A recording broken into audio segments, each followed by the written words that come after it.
that there were these gaps in her knowledge. And I just want to rattle off a couple of the things that insiders say she just simply didn't know. There were real problems with basic civics, government structures, municipal, state, and federal government responsibilities. She didn't know the nations involved in the North American Free Trade Agreement, we're told. Those, of course, being the U.S., Canada, and Mexico. NAFTA, a major campaign issue, that would have been something of a deficit.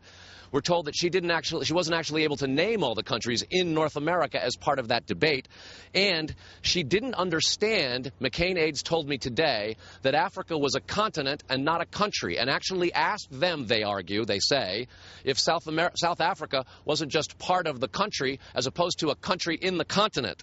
They go on to say that she didn't understand the idea of American exceptionalism, a classic principle of Wilsonian doctrine that says that the United States is exceptional in the world and has therefore a very special role in leading the globe. Yeah, all of these things caused great doubts. Okay, so her frame of reference in history and geography and current events was weak, according to your sources. And so that, but she can be tutored. I mean, a woman's not a stupid woman. That's right. You can tutor people, and you can get people up to speed on the basics of, here's the government, here's the exceptionalism that we're talking about, here's the world map, here's our interaction. So it's got to be more than that. Go. Well, one of the things that happened was she took a little bit of interview preparation before the Charlie Gibson ABC News interview, and by most accounts that went fairly well, although she was left a little bit irritated by some of the questions and the general reporting of that interview. But then the Katie Couric interview came, and for that she refused interview preparation. It didn't go well, and she blamed ostensibly Nicole Wallace, a senior advisor who had in fact worked for CBS with Katie Couric and had organized some of that interview. And then the rift began to really sort of unfold. But let's get specific. That here. Refusal of debate prep caused some problems. All right, so she didn't want to be bogged down with a lesson before Ms. Couric talked to her. And then she goes in to talk to Couric, and it doesn't go well. What does that mean? I mean, what was the big deficit of the interview? Well, in fact, McCain aides will argue that there were no unfair questions from Katie Couric, though the reporting of the interview might have been snarky and an example of sort of mainstream media beating up on a Republican conservative and a woman. Right. They argue that the questions from Couric on the merits weren't unfair. Well, afterwards, Palin began to attack staff and suggest that she was mishandled and communicated that to a handful of people both in the McCain-Palin campaign and outside. What was her beef? What was the real her beef? Back and forth began. Okay, what was her beef that she was mishandled? That she shouldn't have been...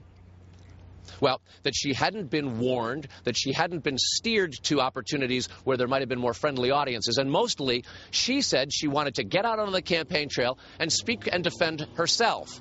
That was something that the campaign was deathly afraid that she wasn't prepared to do, so there was resistance. Well, now, there are other anecdotes, Bill.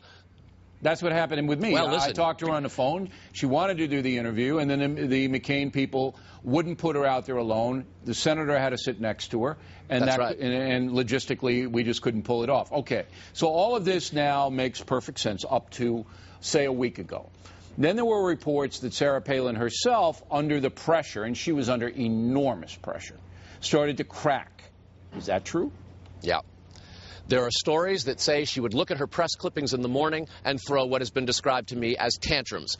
The way I understand it, there were times when she would be so nasty and angry at staff that they would virtually be reduced to tears. There was the throwing of paperwork and things of this nature. And a whole series of descriptions, anecdotes all, from the McCain campaign and other insiders' side of it, that suggest a certain level of performance that they were caught off guard by. One of the more infamous stories that's now come out is there was a time when McCain staffers went to collect her at her hotel room, and she had just stepped out of the shower and essentially met them wrapped in a bathrobe. They were taken aback by that, found it rather uncommon.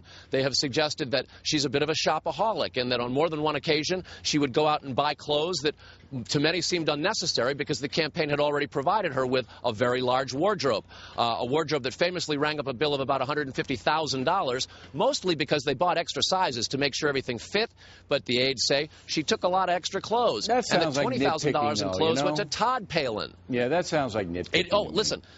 There's a lot of backbiting that's going on here, not just between the McCain staff and Palin, but also within the McCain staff. And last week, Randy Schooneman, the former foreign policy advisor for the McCain campaign, was fired for allegedly leaking some of the backbiting about Palin. He is reported to have been a real Palin fan and didn't like the fact that they were nailing her and talking behind her back. He put it in the newspapers, and for that he was fired.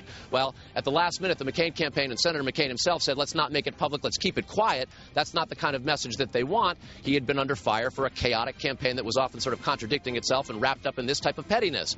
It was almost omnipresent in the staff in the final week, notwithstanding Senator McCain's campaigning barnstorming at a frenzied pace around the country. This was something that the campaign staff says was unprecedented. Well, it certainly doesn't sound like a great situation. I'm sure there's a book in it for somebody.